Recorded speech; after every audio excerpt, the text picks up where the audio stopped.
It's been quite a journey for us, and thanks to the likes of you, we have been able to create such successful sessions, right from session 1 to session 12. Today's session is about amplifying the gig economy in times of crisis. As always, we at the IIT strive to get the most relevant and diverse set of experts from India and abroad who not only like to share their perspectives and knowledge, but also cover the length and breadth of the topic, helping us envision the future roadmaps and solutions to some of the key challenges. We are delighted here today to have one of the best set of mavericks with us from India and UK who will share key learnings, best practices, and way forward with enough time to answer the questions that you throw at them. I'm your weekly host, Suman Bhaumik, and I lead the events development for India. It's time for me to introduce the moderator for today's session. He's a very dear friend and an expert, beyond words. Shashank Murli. Shashank is the co-founder and CEO of TapChief. I will pass this on to you now, Shashank, and I'll leave the rest to you to introduce the other speakers and set the context for the session. I will be hidden in the meanwhile if you need me again. Thank you. Thank you, Suman. Hello, everyone. Very good afternoon, and thank you so much for taking out time to come and join us in this very interesting session with a power-packed panel. When Suman invited me to come and moderate this panel, I was extremely excited, given the diversity and also the vivid perspectives that we, through our today's speaker set could really bring about and shed light on this topic, especially given the times we're in where this topic gains even more prominence. Just to kind of set a bit of context about today's discussion as well as the theme, right? So the theme we really are talking about today is, what does it take to amplify the gig economy in times of crisis? As Suman gave a brief introduction, we're all aware of what gig economy is, right? Gig economy effectively translates to having workers not on your payroll, not on full-time employment, but are either taking up tasks on a short-term basis or are taking up projects on a periodical basis in order to achieve something. Gig economy has obviously impacted various industries over the last decade or so. We have representation, at least from mobility, quite prominently today in the form of Rajiv. But folks like Ritu and El can also shed light about the impact of gig economy in various other industries, including but not limited to automotive, retail, security, technology services, and so on and so forth. Now, given the times that we're in, where across the globe millions of jobs were lost, thousands of and millions of workers were furloughed or have had to go through pay cuts, the concept as well as the need for gig economy, we believe, only amplifies, right? Given the very nature of job security becoming more of a myth rather than a norm. So this is a fundamental change that we're all seeing across business lines, across sectors over the last couple of months. And on today's session, the idea was to really bring about various perspectives, not just from different sectors, but also from different geographies, on what is really happening across the globe when it comes to the gig economy, and what can all of us do better, and the roles that different stakeholders, including governments, gig platforms, executives at such companies, and the gig worker in itself need to do in order to move forward and have a much better outcome for a lot of our businesses as well as these workers. Uh, so, just to very quickly bring the panel in and kick off with some opening comments around what do each one of you see as the fundamental differences in a pre-COVID and a post-COVID world as we know it today when it comes to gig economy. What do you believe? And I think we can start with Ritu. What have you seen, Ritu, when it comes to you team leads works with so many companies in India and so many gig workers as well. What have you seen as the major differences when it comes to gig economy? Maybe prior to March in India and much later, And of course, you could also shed light about some of the geographies where Teamlease operates in. Ritu. Yeah, thank you. Yeah, thank you. Thank you so much. I think, I have really made this quote probably into a cliche by now, but my belief in this is getting stronger day by day. Crises like these don't create new trends, they essentially amplify the existing ones. So I was going through this list and I can with ease call these organizations the offsprings of 2008 meltdown. If you just pause for a moment and try to think when WhatsApp was not part of our lives, probably we can't. I'm sure it's going to be very difficult.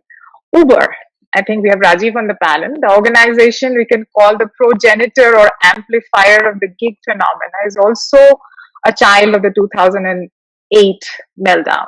So I think I just want to bring to your attention few data points. Like WhatsApp was founded in the month of May 2009, Groupon November 2008, Instagram October 2010, Uber around March 2009, and Slack 2009.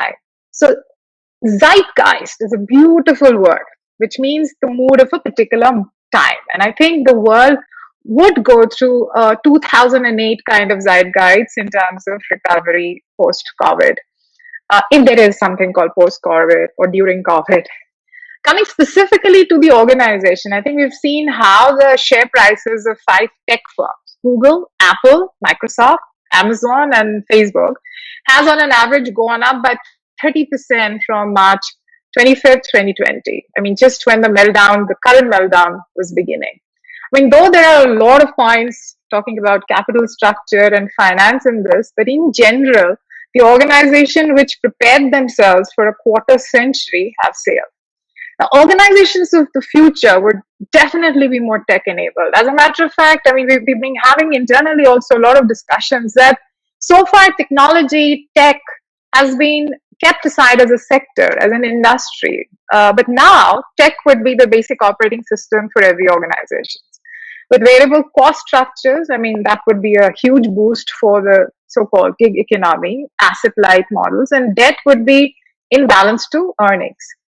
I think employers are also being reminded of the need to be more flexible, agile, and fluid. I think they had gathered flab during the good time, but are now being compelled to be flexible enough to morph their organization structures from pyramids to cylinders and Eiffel Towers.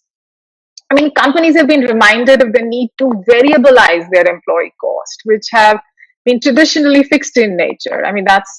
We know that. And that's been one of the apathies. This will mean organization will view their staff in concentric circles. The core and tiny circle will always be a bunch of permanent employees with higher variable pays.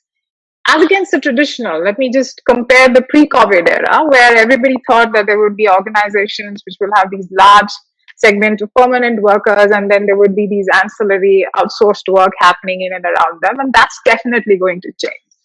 But there will be a core of these permanent employees, but then around them, you will see this emergence of creative concentric circles. The next one will comprise of apprentices, newbies on a test drive.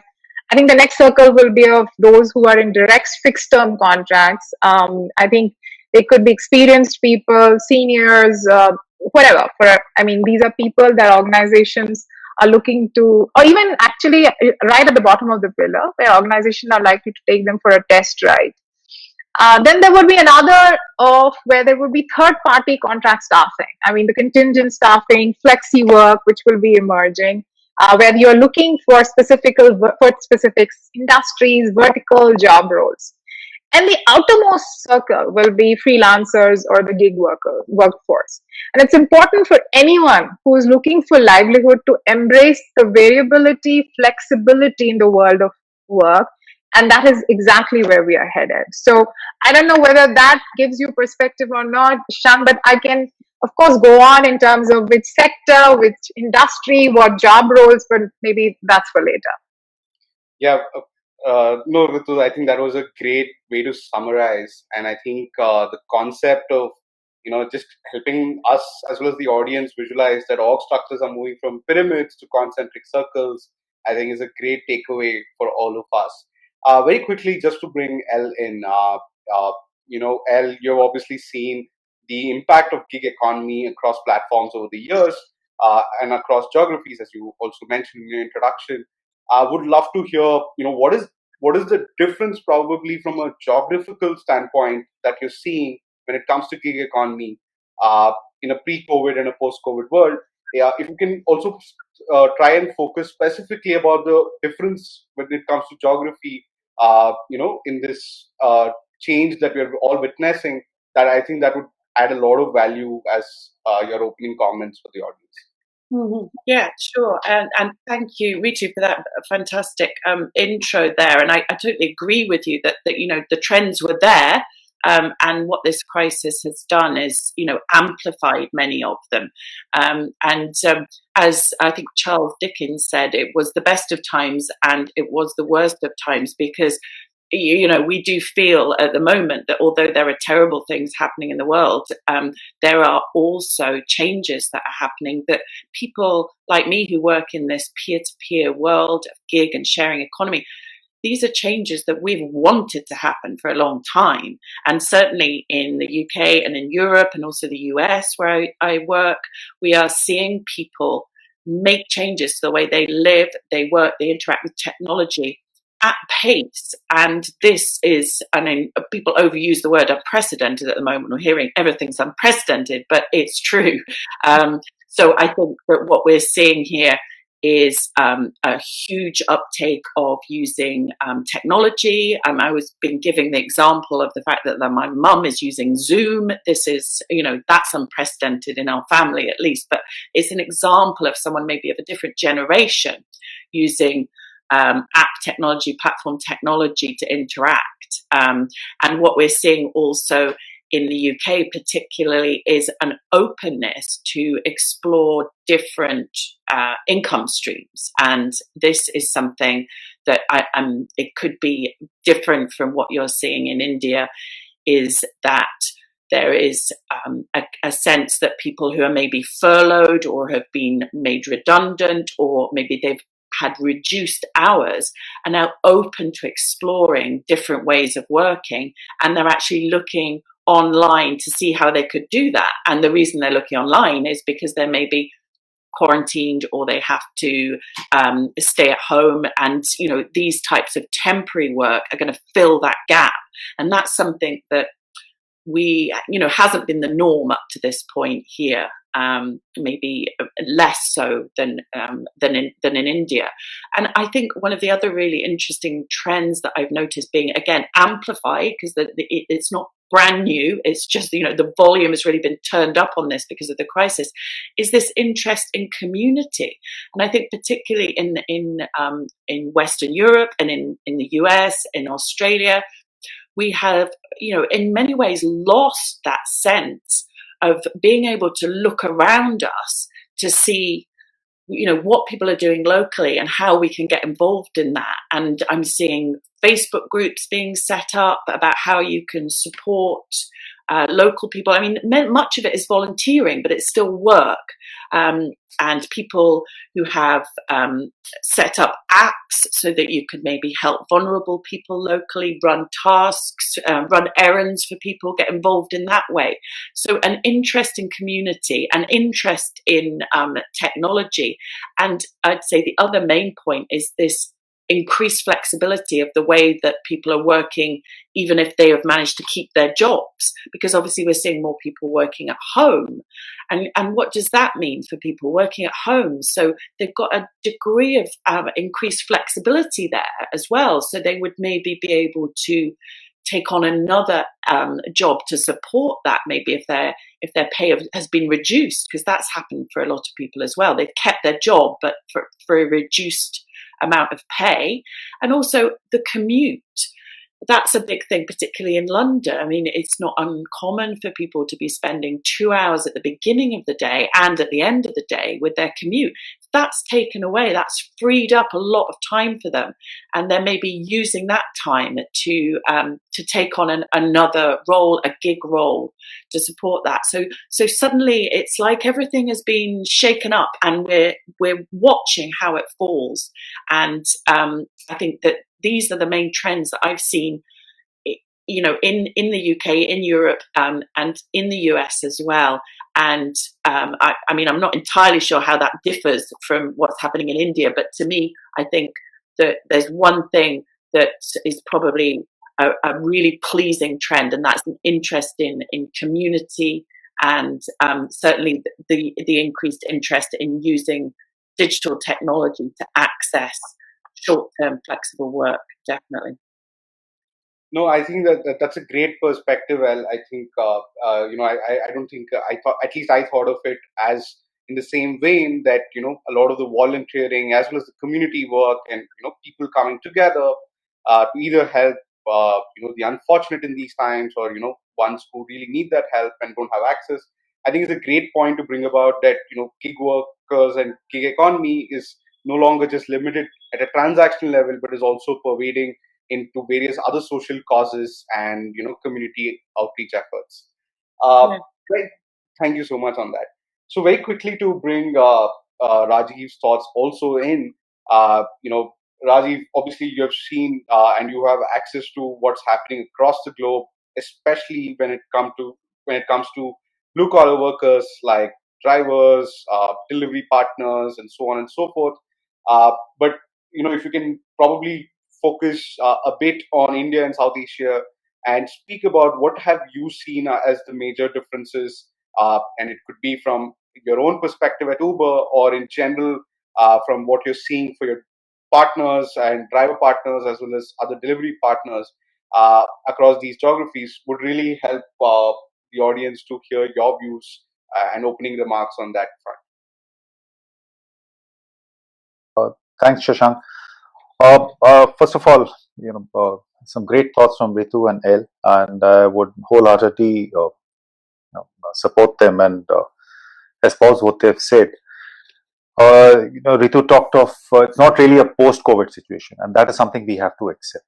It's a new normal. We are still living in COVID times, and we'll be seeing this seesaw happening globally, not only in India but in various countries, and this is something we are witnessing again and again. So one thing which definitely has come in, technology was already permeating our lives. Digital, internet was increasing in the rural areas, also in India, for instance, the penetration was increasing. So what COVID has done has actually brought down the walls much faster, and it has amplified the way people are looking at technology, people are using it. I talked of a mother. It's the same in our case. I mean, who could have thought of virtual parties, birthday parties happening on, on web? So that's something which is unimaginable. But today, technology has actually, it was always there. The technology was there, but the COVID situation has actually brought it into our lives and has really changed the way we look at things. Obviously, in terms of the macroeconomy, there have been massive upheavals. Job losses globally, and even in India, where there were job losses in April and May, we have seen the recovery has been equally fast in the month of June, as the government has moved from lockdown to an unlock, policy, and that's the impact is there in terms of the jobs that have started coming back. The mobility sector obviously was one of the worst hit. That said, and even though we do recognize the need for people to remain safe and to undertake travel only when it is necessary, at the same time we do see an upheaval, an uptick in movement of people. So earlier, when the movement was more for the residential or maybe only groceries and pharmacies, now gradually people are moving to other areas of society and other areas of the economy also. Only time will tell how long. How much time will it take for this recovery to come up? In certain countries, we are already seeing, even at Uber, things are already at pre-COVID levels. So obviously, country to country, region to region, there will be differences in how fast this recovery will take place. But society will come back. That's very clear. There will be changes. We've had, we've all stood in lines outside STD booths. Today, they're no longer visible. So we will have such changes, and things will change. Change is the only thing that will remain constant. But we are not in terms of technology, in terms of the gig economy as such, and coming to Uber and to the driver partners. So they have obviously suffered a great deal during the lockdown period. I won't call it pre-COVID or post-COVID, but during the lockdown times. But now, as the economy comes back, as they start making the earnings again, and with the support of the entire society, of companies, of the government, we should see them, come back to their pre-COVID earnings and be able to support their families. The good point is that despite the earnings coming down, plunging to almost abysmal or zero levels, the faith in the gig work, in the gig economy, remains unfazed. In fact, if I might say so, this faith has actually increased, and we find more and more people turning towards the economy. And L would be able to give a global perspective on that. But we would see, despite COVID and in the days ahead, we would see people taking on more and more gig work and moving towards this as a new normal. Shashank.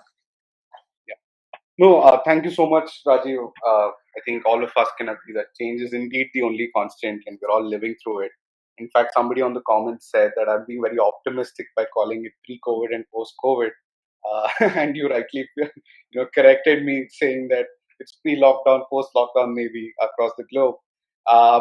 Now, just to jump into the next section, and thank you all for your opening remarks. The next section, what I would like to really focus on is to shed, is for each of you to shed some light on the role of different stakeholders and how that evolves as we move forward in this journey, right? When it comes to the gig economy, as we all know, there are increasingly a lot of different stakeholders who need to come together, work very well and very closely with each other in order for the whole gig economy piece to really thrive and add sufficient value to not just the gig workers but also the organizations and various businesses and societies. So from that perspective, today I thought I would pick out the role of three key players out of these. Uh, Ritu has just disconnected, so I'll just very quickly jump to L. Given her experience in working with so many gig platforms across geographies, across blue collar, white collar, and grey collar, segments. L, I just wanted to bring in your perspective of what do you feel, how do you see the role of the various gig platforms changing, right? And of course, there's been a lot of different platforms that have come up, especially over the last decade or so, both in India as well as abroad, right from players like Thumbtack or DoorDash, all the way up to more specialized platforms like a TopTal or a Kickster, and the true blood marketplaces in the white collar segment like an Upwork, Fiverr. Uh, in fact, some even at TapChief, we view ourselves more of as a platform, aiding to do some of these things. So, what do you see as the evolution in roles of these gig platforms going forward? Both at a business level as well as at a gig worker level.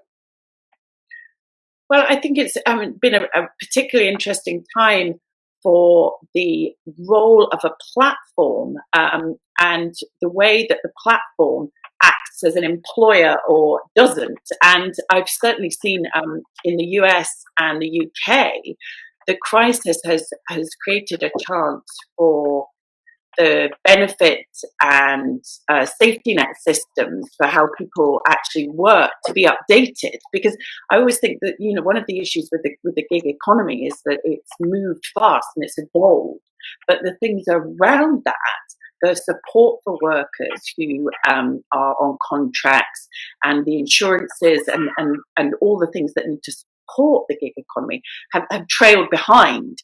And this is why the gig economy can sometimes get bad press, but it's not the gig economy itself that's been the problem. It's the fact that the other areas that need to support the gig economy have been running to catch up. And I think that the crisis has shone a harsh light on some of this. So, the governments have had a sudden chance to update these safety nets. So in the US, there's been pressure on the government to to support these contractors. The US has set up the Federal CARES Act. In the UK, likewise, workers who were employed by companies were immediately supported when we went into lockdown, but then pressure from gig workers and contractors and freelancers meant that the government had to then step up and say, we're going to support you as well. So, and I think that this really pushed the issue to the forefront, because contractors and gig workers were left going, well, what about us? And although some gig workers have been able to work, many haven't at all. So, I mean, for example, in the US, Uber's business in April dipped by 80% when the shelter-in-place orders kept all passengers at home. So, they went from, literally to zero income. So the government really had to step up there. And it took this crisis to make people realise that the support needs to be in place. But there's a debate around that, because and the debate has been renewed, because are the platforms employers, if the government is supporting them, then who plays what role here? Is it a contractor and just using a platform? When does the platform need to support the workers? And obviously this has been a big debate in the past, but the crisis has certainly brought this into the fore again. And insurance as well. There was a big study recently by the Queensland University of Technology and the University of Adelaide and the University of Technology in Sydney.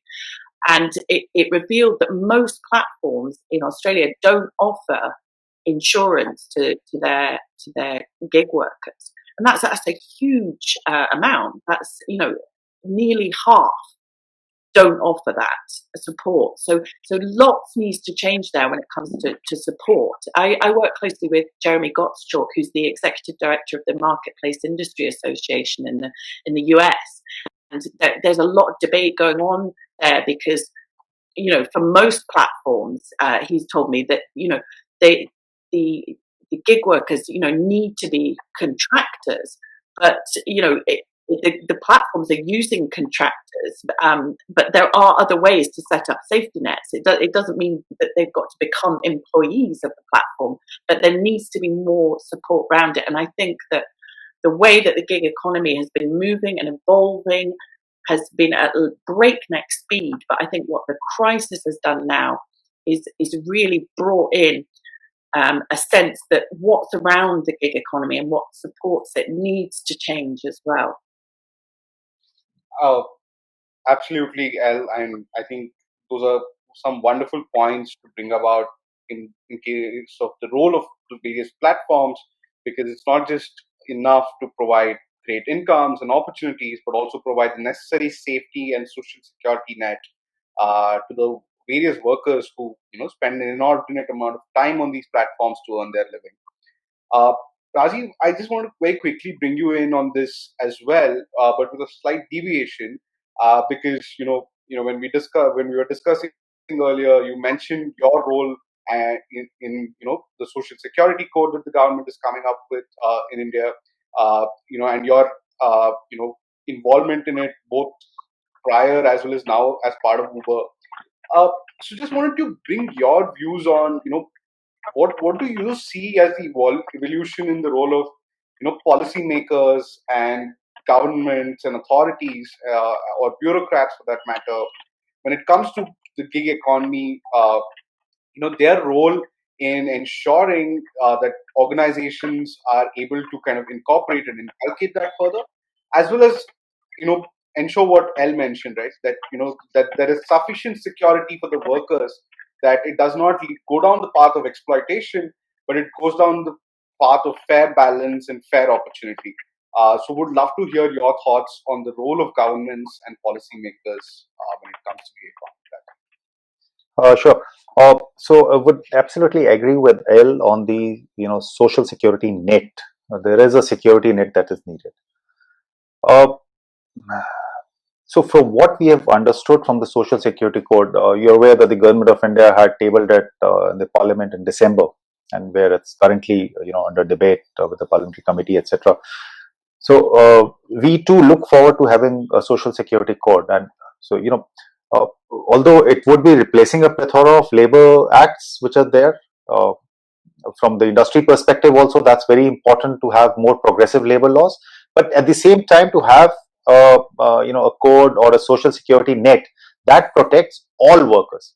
And from what we have understood from the government, and this and even in my past avatar in the government, we were very clear, we need to ensure the welfare of everyone. So it could be a formal worker, it could be an unorganized home worker, or and now for the last decade or so, since Uber or the other companies have come up, the entire gig economy, and this is getting more and more formalized in a way. So that clarity of thought at the government is really heartening to see. Uh, Not only are they committed to the welfare of everyone, but also want to do what is right for the economy, to make the economy grow, and not necessarily just act as a regulator or a throttle out there. And that's something which we are witnessing, at least in the draft code that has come before the parliament. Uh, we So even at Uber, if you were to look at it, while we do recognize that driver partners are gig workers, and they have their independence, they have the flexibility to work when they want, and whenever they want to come to the platform, they want to work for some other platform also at the same time. So that flexibility is there. Uh, so in these lockdown or COVID times, Uber has also tried to do the right thing, and so we've actually given grants to almost 100,000 driver partners on our platform to help them during these tough times. The government obviously has done its bit, deferring EMIs, etc. So there is a conscious recognition that these workers have taken a hit, and so we all need to do our bit. And if it's been a question of society, I mean, providing free rides to healthcare workers, for instance.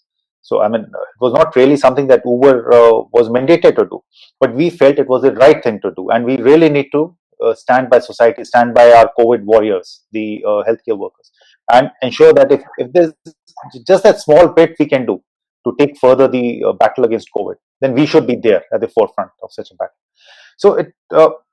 So on all fronts, if we were to get together and work with the government in providing a net for gig workers in such times, I'll just take a minute more on the labor cess. So if there is an act, or almost a 25-year-old act for construction workers. So that does provide for some sort of a social security net for construction workers. And at such times, whatever money has been collected out there has actually been used to help construction workers. So similarly, having some sort of a net which can provide support, uh, insurance. We do provide insurance during trip, but there could be other benefits that could flow to them. And because gig workers have the independence to move in and out of platforms, work when they want, go back to the villages as they want. So have some sort of an umbrella which the government can provide, so that they have the necessary secure, social net to secure them in such times of need. Shashank. Got it. Got it. Well, thank you so much, Rajiv. I think that really helps, and I think everybody from gig platforms to gig workers, I'm sure, is awaiting what the government is going to bring about in terms of a social security code, because as both you and I mentioned, it's not just important that platforms drive great incomes and opportunities, but also ensure a significant level of security within the society, where gig workers are starting to form a large enough congregation and a portion of our society.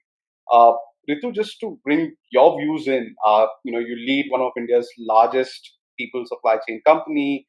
You work across sectors with your customers, and you see gig workers with a variety of skills.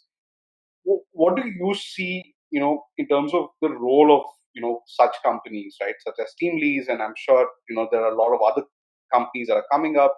India's flexi staffing market is upwards of $5 billion on an annualized basis. So would love to hear your thoughts on, what do you see as that evolution? Maybe you can speak about how all of you at Team Leads are speaking internally about, how do you see Team Leads evolving over the next couple of years and your role in formalizing this and, amplifying the gig economy. But even, from what you're seeing in general about the market, about, potentially other players who are also doing their bit, would love to hear your thoughts on that front. Sure. Thank you. And apologies for this on and off power situation. No worries. Understand anyway. Bangalore. So I think I have a real-time view of the agony and ecstasy of India's labor market, and hence I shall today make comments and points specifically around India. I think India entered the COVID crisis with pre-existing conditions. I mean, just like worldwide, the moment this debate around COVID, Corona came up, and the statistics started flying around, I think it was very clear that Corona goes after those with underlying conditions. So, if I were to draw parallels, I think India entered the COVID crisis with pre-existing conditions. And hence I'm worried because of overdue but unavoidable reforms in labor, education, cities, finance, compliance, and of course, civil services. But the coronavirus opens what John Kingdon, calls the policy window, the convergence of problem streams, reforms, and timing. So that's why I keep telling ourselves that, if we don't get it right now, if we don't wake up now, I don't know what else can make us wake up to the changes that we need in our environment. So I am not going to be so kind on our policymakers and regulatory environment as Rajiv has been.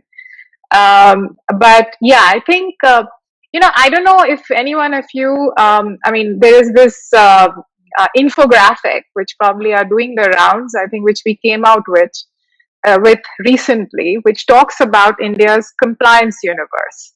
And I will tell you why is it important for us to pay attention to that. India, for any average size company to operate, to aspire to grow and scale across various sectors, actually are looking at about 1,536 acts, out of which almost 700 of them under the central government and about around 850 under the state governments.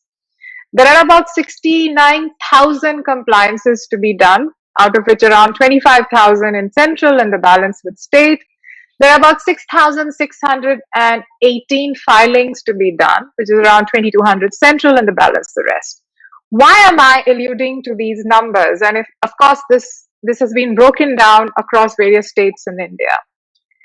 Finally, from our vantage point, we are a company which is trying to put India to work. And when I talk about work, we are very clear that we are talking about work of dignity.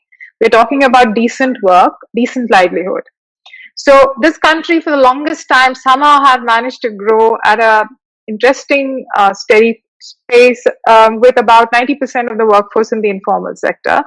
But that's not our future. That's not how this can happen, because essentially COVID-like situation exposes what happens when you rely and not question the underlying problems. We have seen the havoc that has been caused because suddenly millions of guest workers, migrant workers have been left without a job. They have traveled 3-4 states across to find themselves jobs. They have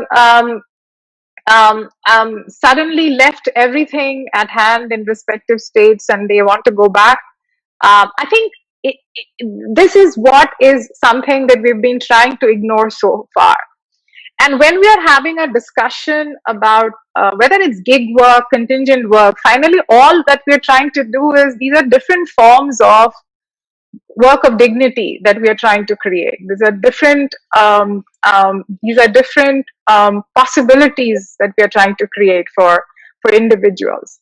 And if regulatory framework becomes a binding constraint to what is the starting point, and the starting point is India needs ample number of formal employers and organized sector employers.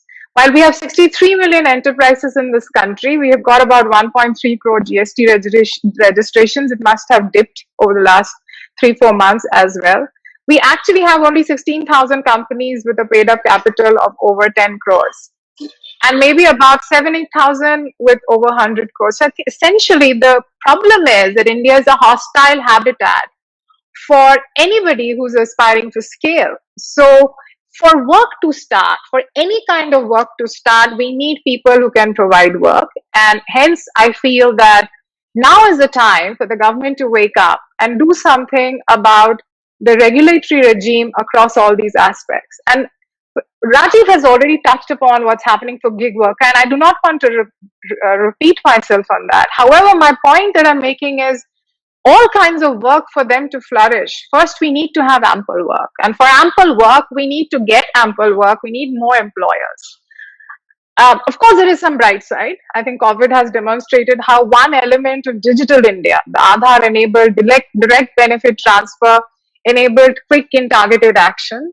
But COVID also demonstrated how large parts of the Indian state continue to resist, underinvest, and delay digitization.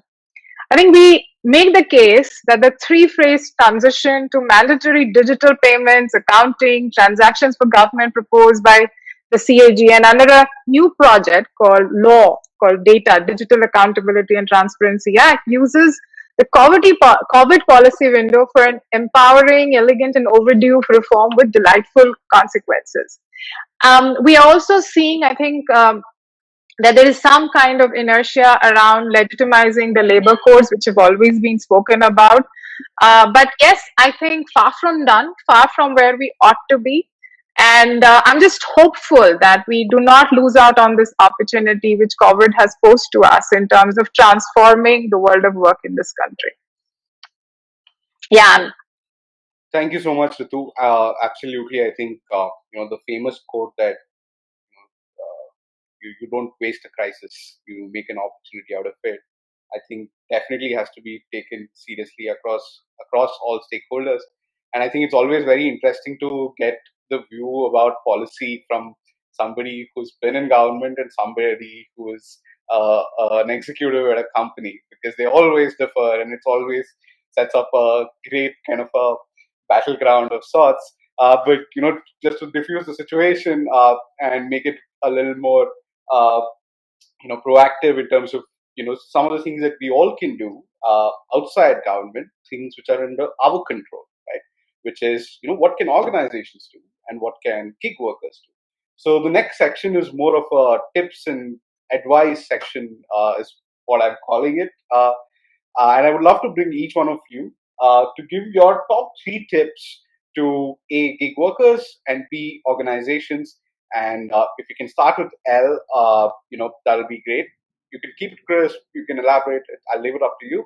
But top 3 tips for organizations to inculcate gig economy and thereby thrive in this crisis as well as in the years to come. And top 3 tips to gig workers on what can they do better in order to solidify their income, insulate it, and insulate their opportunity stream against potential disruption like COVID or anything else in the future.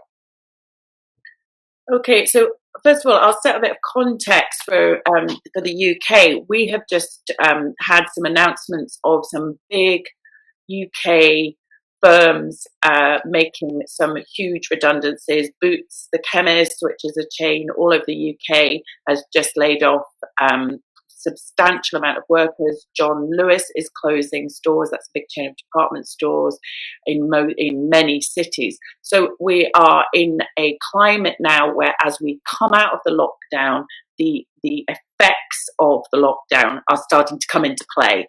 The US is a bit further behind because they are obviously still in the midst of the crisis and their actual COVID figures are, I think, still rising. So just to put the UK into a bit of context, we're moving out rapidly out of the lockdown literally this week into a sort of final phase. Businesses are coming back, but we are starting to see the effects that the lockdown has had. So in terms of maybe some tips here, I would say to gig platforms. I would say, really sort of step up, because there's more competition out there between gig workers, and we'll get onto that in a second. But there are people there that are looking for work. There are these people that have been made redundant, and that they are going to want this flexible way of working. So how can these platforms step up by being agile, by maybe expanding what they're offering, by thinking of ways that they can increase the people visiting their platform, but also by actually looking after the workers that they're getting on their platform. And for example, I think the short-term accommodation sector, which is obviously part of the sharing economy, home sharing, they have introduced some COVID protocols, and everyone's following those. So for gig workers, I think really putting out there how you're going to be protecting your workers and making that really clear.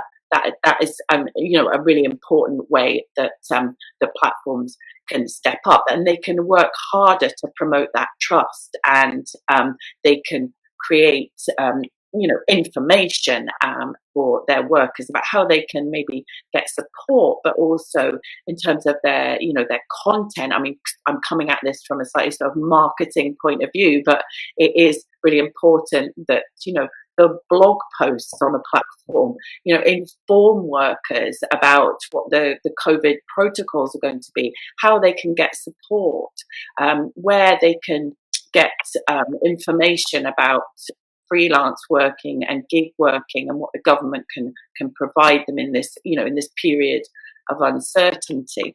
And I think, and my sort of second tip, also aimed at platforms, really, is we talk a lot about platform leakage or disintermediation, and that's people connecting via the platform, but then taking that transaction off the platform.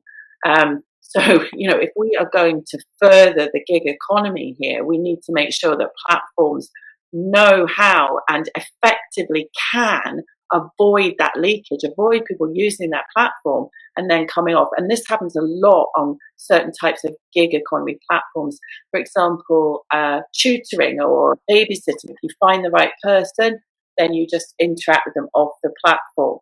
So I would say, think about how you can reduce the friction of the transaction, make payments easy, create an online community in your platform where you're providing benefits and knowledge and content that's going to help people to feel that they're part of something, and they're going to want to come back to your platform, and humanize your brand and make your messaging attractive, so that people actually feel a connection with you, so that they're not feeling like it's any old platform. They're feeling that they're part of something. And I think that a lot of gig platforms miss that, and they become just transactionary, and then people think, well, I can transact and then I can come off it. And I think that platforms really need to sort of step up and work at that, and create these communities and add value to the workers on them. And a third tip, I would say, as someone that works as a consultant myself, in the sort of white collar gig space, I would say, as uncomfortable as you might find this as a gig worker, be interested in your personal brand and promoting your personal brand, and don't just wait for the phone to ring, in the old fashioned sense, or wait to get that notification, because you really have to go out there. Competition is high at the moment. People are looking for work. People are out there competing with you. What's making you special? So promote yourself as a brand, and use social media for that, and express your point of difference and what your USP is. And I think that that's something that people have to kind of push past when it comes to the comfort levels. But it's really important to do that. Got it. No, I think wonderful points. Rajiv, if I can quickly bring you in on your top 3 tips to all organizations as well as gig workers, basis what you've been seeing and what you predict in your opinion for the future. 3 things that you would count as advice and tips today for these audiences. And from the point of view of the gig workers, obviously, seeing is believing. And even if I talk of driver partners, if they disinfect their cars in front of the riders, it has a huge impact on the riders and their confidence building, their level of satisfaction that the ride they are going to undertake is safe. The rider who has been there in the car before them is actually, there's no chance of an infection from rider to rider. So that's one, to actually instill confidence in your customers. That's one part. Two, if I were to look at it from the point of view of platforms, and again, to pick up word from what Elle said was the interaction for a platform, whether it's customers, in our case, riders, or with the driver partners, or similar other platforms or other companies where, even the white collar jobs, so to say. While we humanize this interaction, the transaction itself, which is that digital part, should be as faceless, as nameless, as dehumanized as possible. But the interaction should be absolutely humanized, and it's how do we get that as the crux of this entire matter. And third, for all companies, for the entire economy, we have to recognize that. Sorry, camera switched off. So the third and the one is to recognize that the gig economy is here, both for governments, policymakers, and for the companies, and to be nimble on our feet. Can we find a way of doing business in which we don't necessarily have to be bound by old thoughts or old dogmas as such? So be prepared that there will be change, and accept it and adopt it and adapt to it. Got it. Ritu's connection was a bit dicey, but Ritu, if you can hear us, would love to hear your top 3 tips to some of your customers and also some of the people on your platform who are workers and work with these customers of yours. Yeah. I think I probably will talk about organizations in general. I think my advice has been that please look at your capital structure, please think digital, please variabilize your cost. And debt is a catalyst in good times, but a killer in bad times. So, now there's never too late to pick up these learnings. And of course, I will particularly spend time on the variabilizing your cost structure, because I think COVID has taught us about moving away from fixed cost towards variable cost, and hence whether it's real estate, whether it's in terms of your employee supplementation strategy, whether it's in terms of your wage structures, I think it is right now key to kind of relook all of that. And in the process, I think you will see probably greater merit. And I'm not talking purely from self-interest, that having employee management structures with the combinations of contingent workforce, temp workforce, gigs, freelancers would actually give you the kind of resilience that you need to first survive and then grow. So that's essentially in general for organization per se. For gig, because I'm unable to differentiate in current times between who is a gig worker and who isn't. But because I personally feel that if you, given the current apathy around jobs or the joblessness that is around, gig is definitely an option. But I think a few points which I would urge anyone who's right now a possible livelihood seeker should focus on is digital literacy is a life skill now. Learnability is a life skill. Agility, ability to handle ambiguity. I have been a big proponent saying coding is not for tech specialists. Everybody needs to learn coding skills.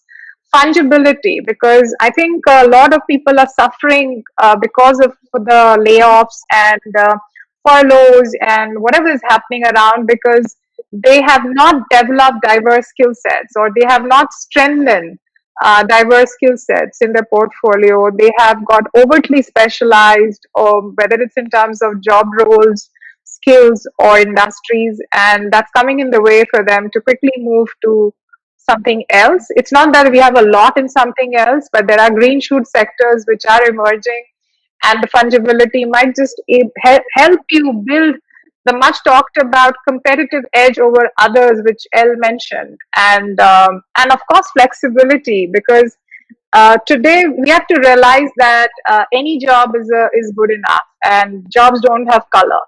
Anything which can help you render which helps you value yourself as a professional, one should pick it up. So yeah, I think that's it pretty much from my side. Any advice, and I think this is out of pure self-interest, to gig platforms and companies in this space who are trying to grow and kind of really act as catalysts? Yes. Do you want me to take that? Yes, Ritu, yes. Should I?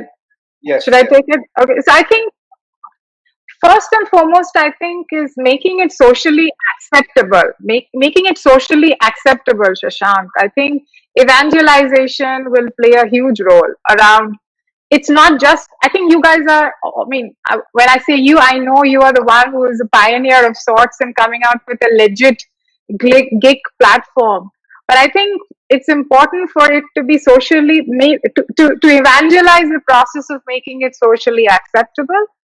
And I think where people actually look at gig form of work as a dignified form of work. I don't think I obviously need to give you guys any suggestions on the digital tech side, but I think this in Indian context is the most important one. Okay, unfortunately, we lost Ritu again, and I think I'll get my advice later. But we have Suman back, and he's back to take over from me as the moderator. So Suman, No, Shashank. I would like to correct that.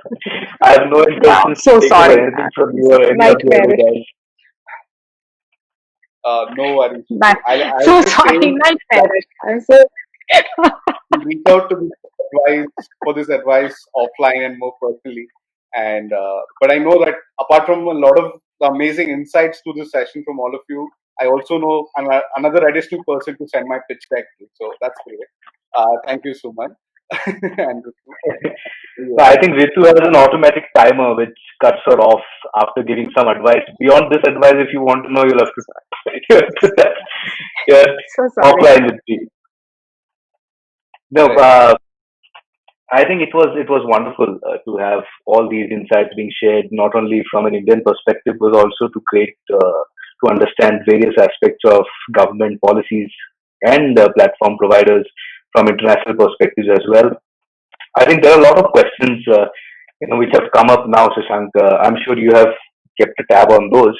I just wanted to help you take them forward with these set of speakers, and some of them are very short, probably one word answers would do, and some of them could be elaborated a little.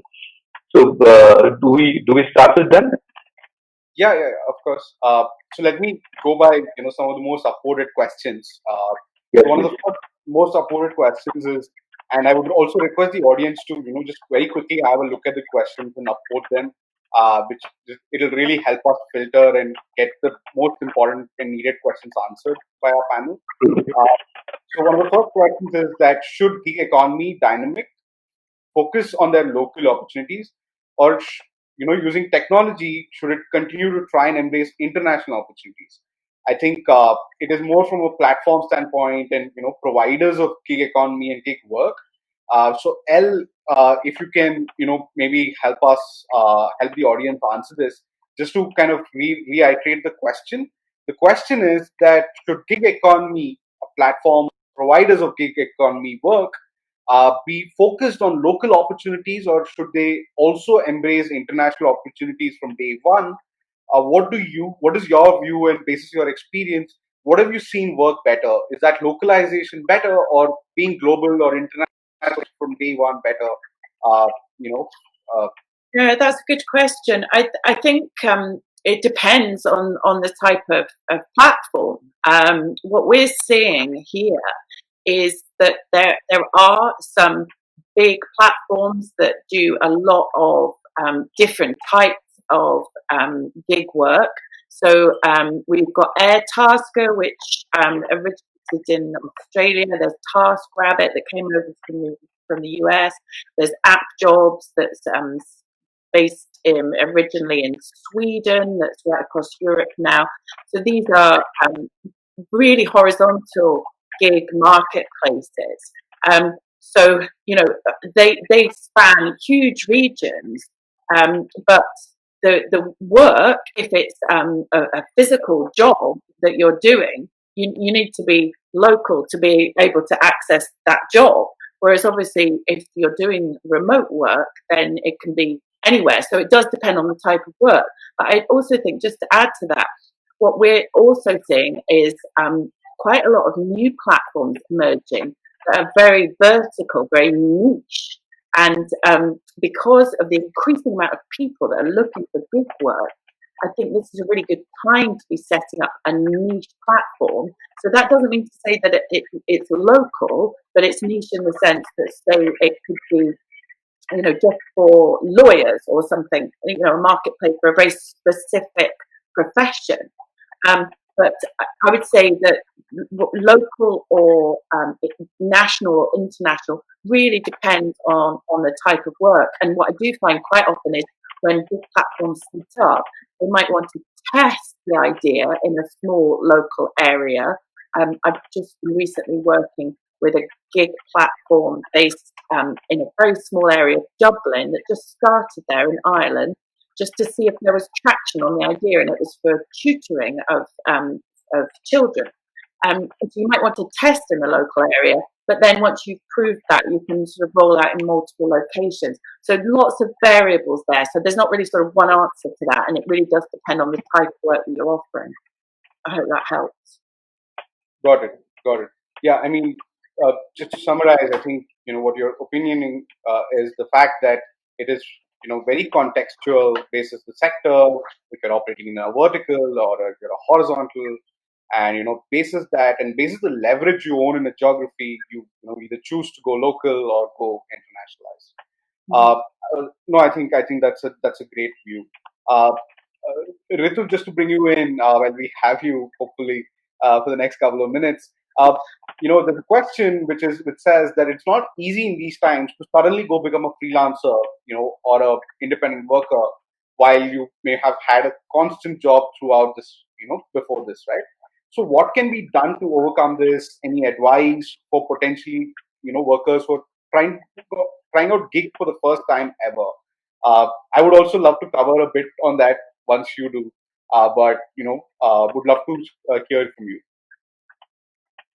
So I think the best way to overcome that apprehension is that if you're straight from having a permanent job, secure job, which has no end date, and then you face redundancy, moving to gig, of course, could have its own challenges because you're so used to having a job which is secured that there is a predictable income.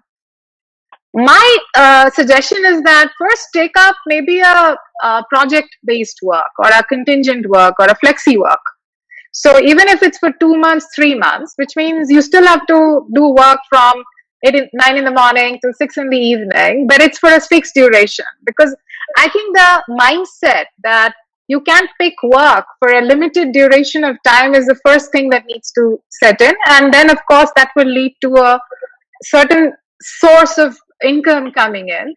That helps you build confidence about your ability to actually offer your services as a gig worker. My another suggestion is that while you take up a contingent work or temp work, I'm hoping you would be willing to work extra hours, which means that if you typically were spending 9-10 hours in a day, I would urge you, for your own benefit, I guess, to add another 3-4 hours of work and then go to a gig platform like yours, for example, and pick up additional assignment, which means you have a work which is relatively, it's less predictable than your earlier work, but relatively more. Right, right. Just to add, basis what we see at TapChief and our own experience, Yeah. Sorry. one of the things we have seen that, especially people who are moving from permanent jobs to some level of gig working, we have seen, the ones who invest a lot in themselves by creating and showcasing their expertise virtually for free by creating a lot of content, building a social presence across the relevant platforms. Like, for instance, if you're a white collar worker, making sure you have a great presence on LinkedIn, on Twitter, etc. Or if you're a designer on niche platforms like Behance or Dribble, I think what we have seen is that when people are able to establish a level of authority of their skill, of their expertise, prior, and we've seen people come and make thousands of profiles on our platform. We've seen people make personal websites, create special portfolio decks, portfolio websites. So I think a lot of that, where before a potential employer, even if it is for a project, looks at your profile or gets onto a call with you, and please do bear in mind, today everybody is being forced to make decisions in a 1 hour or a 40-minute Zoom call about another person. So the ability to give a lot of pre-context before in form of a digital presence, we have seen has worked very, very well. That's my 2 cents on that. Very quickly to bring Rajiv in on the next question, which is, how do you build consistency in customer experience when the service providers are flexible and non-permanent, but the platforms and consumers may be very constant? And I think Uber obviously, is a pioneer in this, having made sure to ensure that similar level of last mile experience across hundreds of countries. So, Rajiv, would love to, if you could address this in some form. Sure, and that's the crux of any business, to make sure that your customer gets an experience which he relishes, which leaves him satisfied, because otherwise no business can survive. And at Uber, obviously, this gets exemplified much more than a lot of other businesses. Even though we do recognize that the service on the road is being provided by a gig worker, by a driver partner over whom we really don't have much control, even then, by setting certain standards of delivery, setting certain standards of, in terms of the platform, like how much time should, vehicle or a car reach the rider. TV बंद कर रहा है ना, मुझे volume में बंद करने बोलो. Okay. So how much time does it take for a car to reach, for instance? How, the reliability of the service, the fare that is displayed up front to the rider. I mean, there should be nothing that the rider is suddenly left with a shock at the end of the. So that's where the digital or the technology part comes in. The human face is obviously the driver part. How do we make sure that when we get drivers, there's a background check to be undertaken? How do we make sure that there's some training which is done? Gender sensitization, that's a huge thing at Uber, and it's a zero tolerance policy. How do we train drivers on gender sensitization, or not doing something or saying something which in their point of view may be acceptable, but it actually is not. So it's all these small things that make a huge difference in terms of rider experience. And then obviously the ratings that come in, and the drivers, they do recognize the value of those ratings, and then they move ahead on that front. So it's even though there are hundreds of thousands of such driver partners who are actually delivering the last mile service, so to say, how do we bring uniformity in that?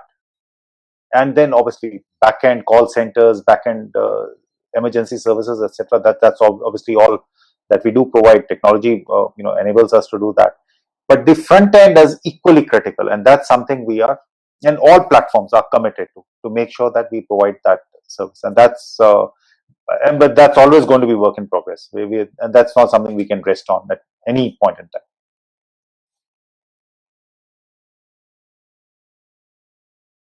Got it. Thank you so much, Rajiv. I would like, and there are a lot of questions, but of course, due to paucity of time, I would really like to pick up two critical ones, which I don't believe we have addressed yet. One is, how does this impact a lot of women, where given that today our participation from women in the urban workforce, especially in India, is pretty low and is definitely not at global standards. Ritu, do you think you can shed some light on what is the impact of gig work on women in particular? Is there something that everyone, all of us as platforms and government and everybody could do? And also, to the women in the audience as well, what would be your suggestions to embrace gig work and uh, ensure that they're a more active part of the labor force? And okay, unfortunately, Ritu had to drop off. I'm so sorry about that, guys. But in the meanwhile, let me go at the other piece, which I thought was uh, equally relevant. Okay, Ritu's back. Ritu, do you think you could answer that? Yeah, will you quickly summarize the question again, Shashank? Sorry. One of the questions we got was, what is the impact of gig economy on women, on women's participation in the labor force? Given that India is definitely not at global standards, is something that we all know. What do you see, as that evolution in terms of their participation in the labor force by virtue of gig economy? Right. I actually am very optimistic about what gig economy or gig work, contingent work can do for the women employees. There are worldwide evidences already which suggest that all kinds of non-traditional forms of work actually are inclusive for job market outsiders, and women are considered job market outsiders. And hence, if and also because of COVID, I think we've realized that so much work can get done sitting at your homes, right? Because it is much easier access to bandwidth. Not in my case today, but nonetheless, more or less on an average, most of India have access to good bandwidth, good speed bandwidth. They are digitally connected, and hence I feel women have an opportunity here, and a huge distinct opportunity, and we should not let go of this. What were the challenges for women in urban women, for example? And I think it's important for all of us to understand that women workforce participation in India over the last decade have dropped for urban women as compared to rural women.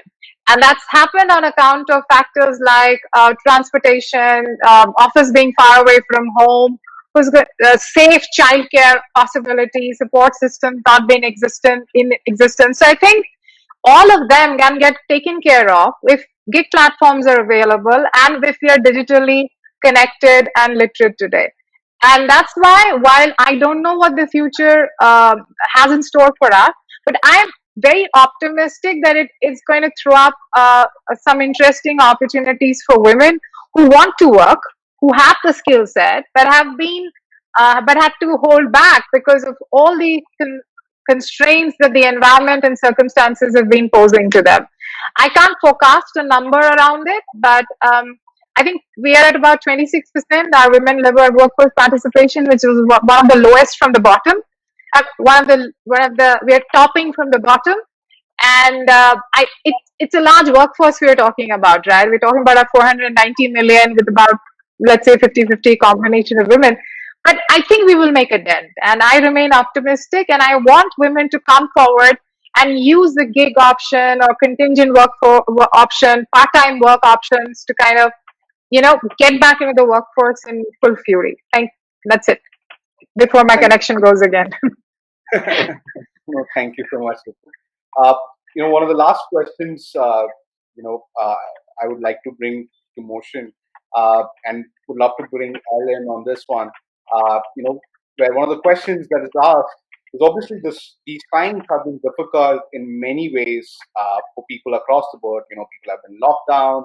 People have spent an inordinate amount of time at home. And in a lot of cases, of course, managing kids, managing work, spouse.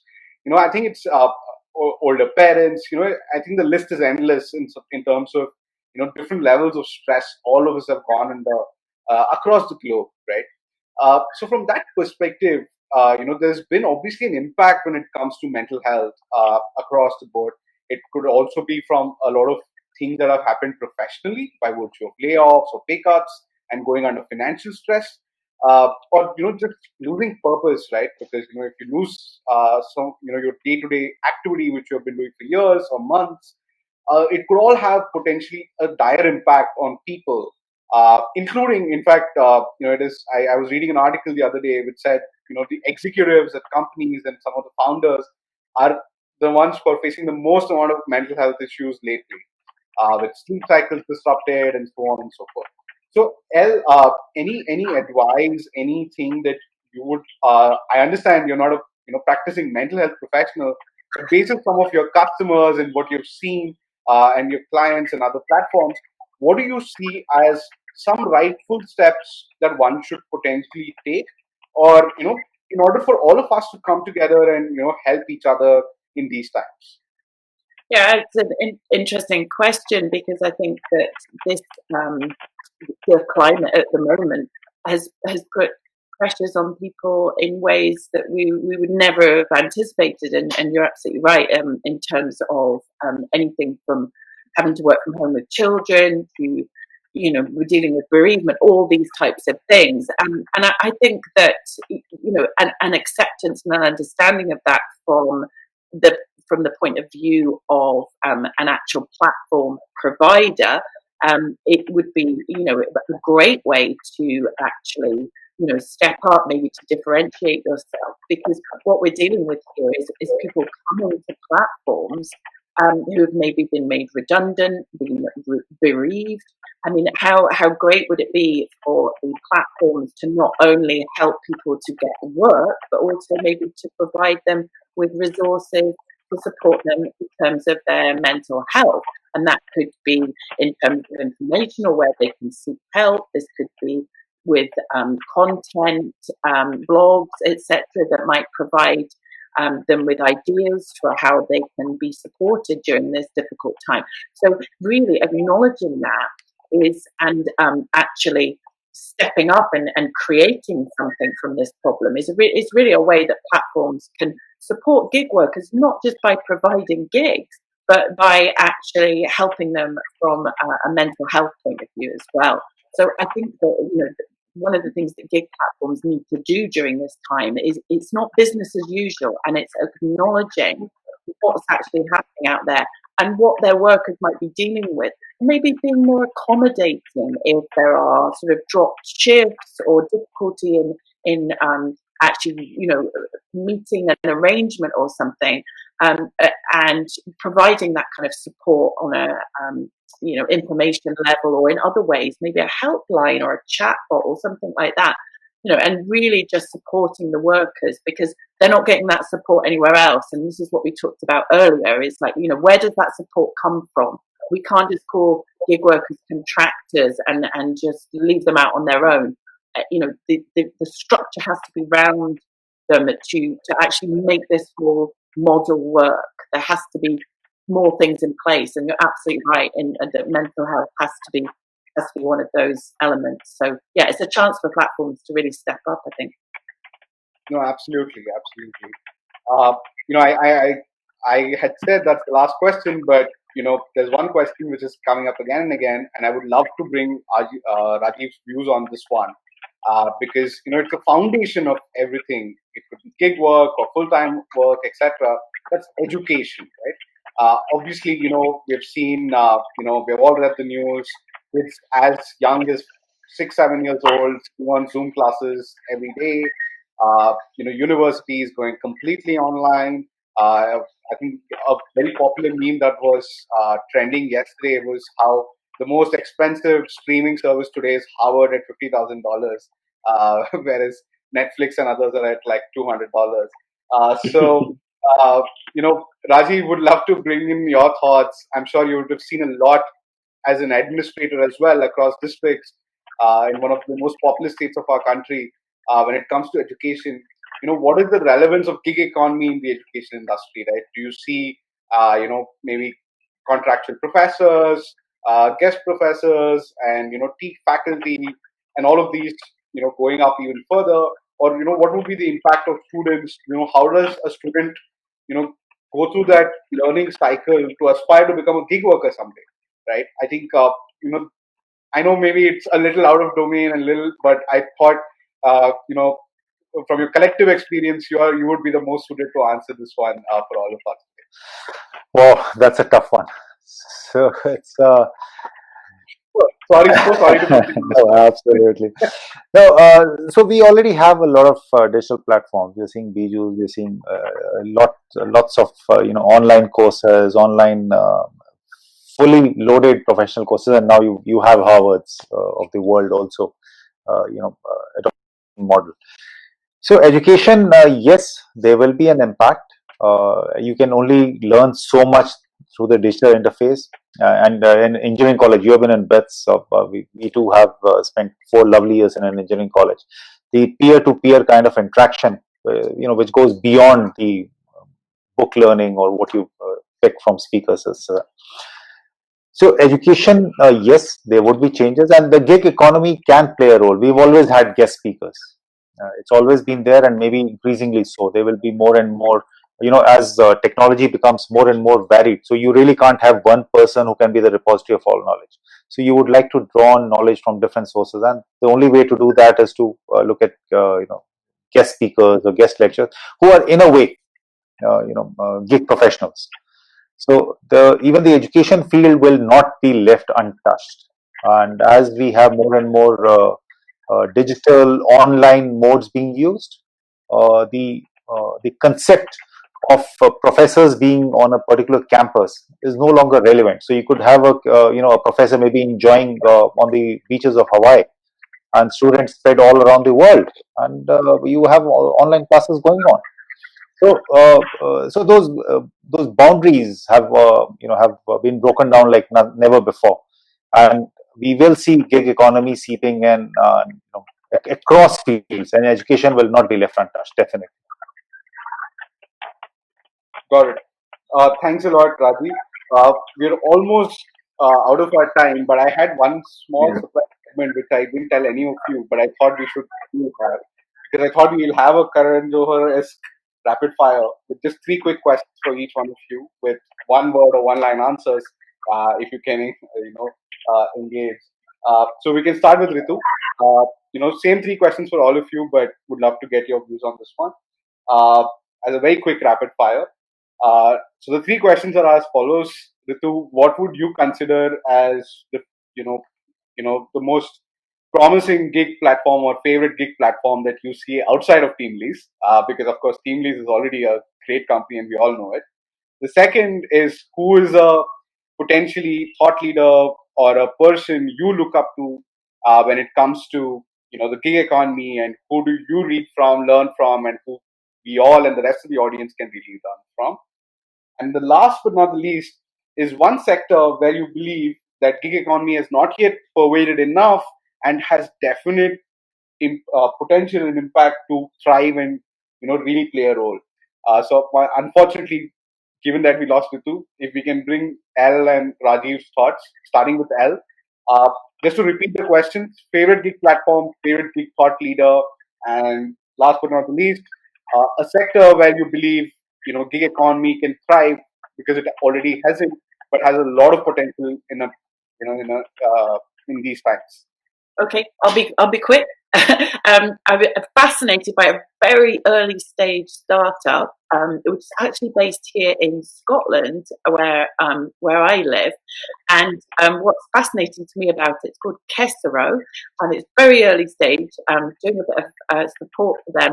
But what's really interesting is that it's a gig platform where your currency are your skills. So although you do have to pay to be part of the platform, you're trading skills and earning sort of tokens. So it's quite an interesting sort of old-fashioned bartering, trade swapping version of the gig economy, but made possible by new technology. So I'm really excited to see where that's going to go. So that's one of my current interests is seeing how that develops. Person. I love the App Jobs Institute in Scandinavia. They have some fantastic research that they do in terms of data for the gig economy internationally. So really worth checking them out. And Tobias is their director. He's currently on paternity leave and gets a whole year, I believe, because it's Scandinavia, so that's wonderful. But do check them out. That's the App Jobs Institute. And the third question, was what sector? So I think that what I'm really interested in seeing is really quite niche platforms popping up with really interesting communities around very specific consulting style jobs, so white collar, really helping people to get flexible work. So, say for example, if anyone wants to set up a sharing and gig economy consultant platform, that might be seen beyond niche, but it might bring together some, really exciting people from all around the world. So, in general, I think sort of business consultancy and very specialized, because I think you could really create some interesting communities globally, bring together learnings from different countries.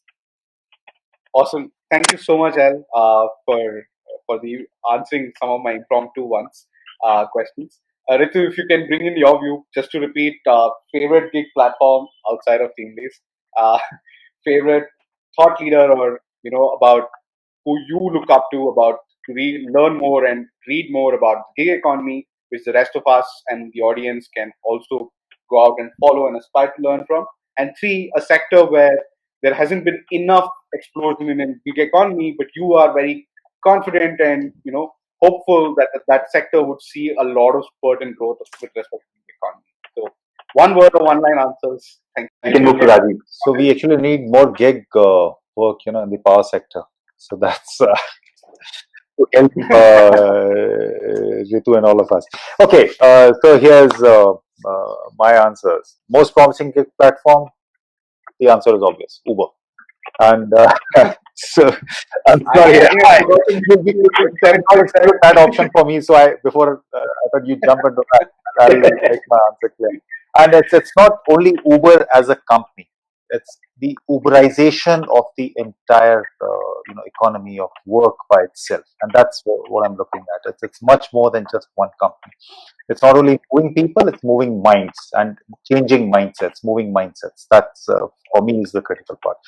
Thought leader, for me, it would be the person on the street, the driver partner, the person who actually, works on the street. There is a lot of wisdom out there.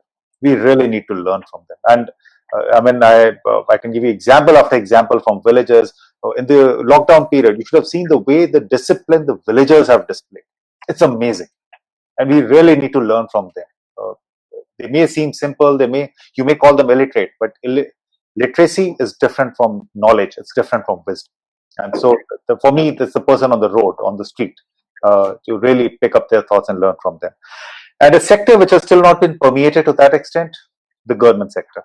I saw there was a question also on this, but times are changing, and the government also needs to be more nimble and look at the gig sector, the gig economy, the gig industry as a whole, supporting them and helping them. So thank you so much, firstly, to our audience for listening intently and all of the questions. Unfortunately, that we couldn't cover all of it, but I'm sure Suman will try his best efforts to get it answered by our panelists, across the board. Just to quickly summarize, I think what we tried to do in this session was to firstly establish, what have been the major differences when it comes to gig economy in COVID, pre-COVID, and what's happened ever since, especially post-February, March of this year across the globe.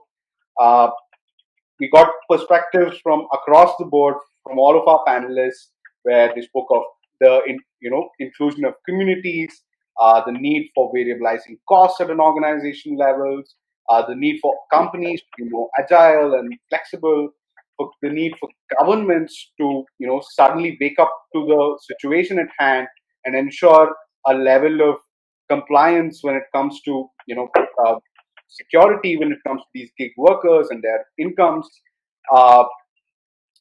and so on and so forth.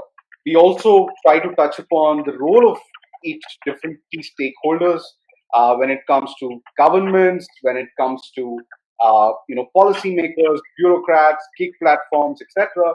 and the various roles each one and the responsibilities that they all need to undertake in the months to come and the years to come.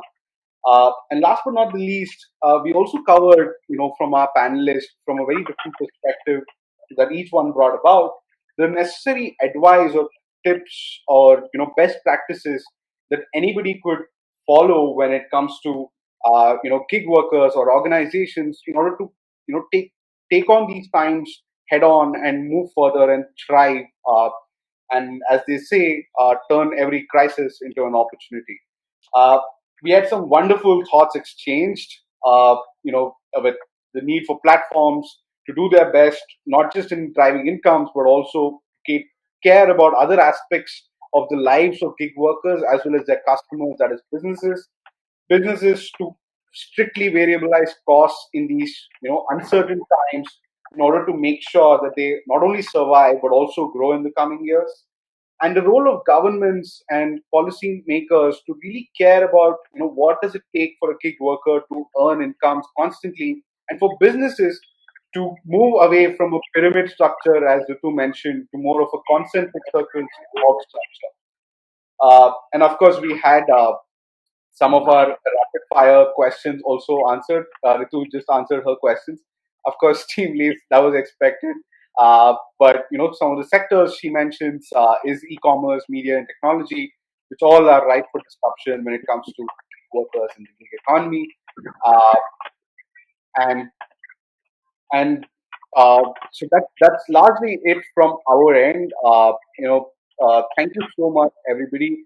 I hand over to Suman. Thank you so much for the opportunity, Suman, Ritu, L, Rajiv, to host you this afternoon, to be your moderator. I had a blast, and it was a mini business class for me as well. So thank you so much. No, I'm seriously, I did not anticipate the session to be, this good and insightful and interactive. Even though I feel bad that, we do have to, face those challenges, connecting back and forth, and now that you've lost your voice. But the thing is, I think it was really good. Thank you, Shashank. You did a fantastic job, moderating such an elite panel. All of you, El, Rajiv, we couldn't have done it better. And I think the way we have covered the length and breadth of the topic here, tried to address all the questions, we have gone a little stretched a little over time. But I think that's okay, as long as we have been able to fulfill the answers with the kind of insights being provided. I just want to say, in the end, that it's been tough times for all of us across the globe, and we will continue to do our best to stay safe and do the best for our loved ones and dear ones, as well as try and come up with these kind of topics which are relevant, cutting edge, and get the best set of speakers to address the best possible answers for the challenges that you have. Uh, Thank you, Shashank. Thank you, El. Thank you, Rajiv. Thank you, Ritu, if you can hear us. And you and take care. Stay safe. Have a great weekend. Thank you.